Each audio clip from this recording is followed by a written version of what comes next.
In my sixth grade class, we'd have a tradition where we'd pick out our read aloud stories together. Two books that always seemed to come up were Miss Bixby's Last Day and Insignificant Events in the Life of a Cactus. Maybe after I share a little bit about each, one will stick out to you. The first book that I want to share with you is Miss Bixby's Last Day by John David Anderson. Close your eyes. I want you to picture your favorite teacher.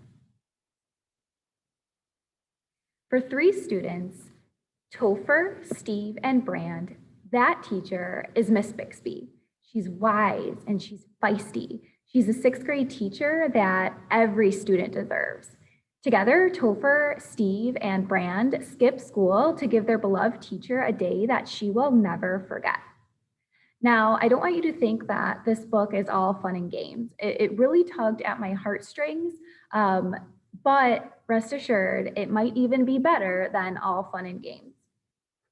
Another book that I want to share with you is Insignificant Events in the Life of a Cactus by Dusti Bowling.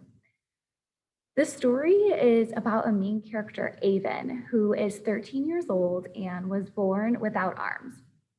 Her parents are moving for the first time ever to Arizona to relocate for new jobs where they're going to be in charge of a Wild West, an old Western theme park. Avon struggles. She is having a tough time fitting in with the new students at her new school because they don't quite understand and accept her disability. This is a story of friendship, of determination, and even of a little bit mystery too. What I love about this book is that I got to see a little bit of life through a different perspective, and I really grew to love Avon. And I almost wish that I would have been friends with her and had somebody in my life like her when I was in school.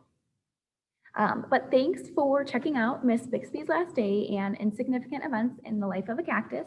If you have any books that you love, feel free to send them my way because I am always looking for my next best read.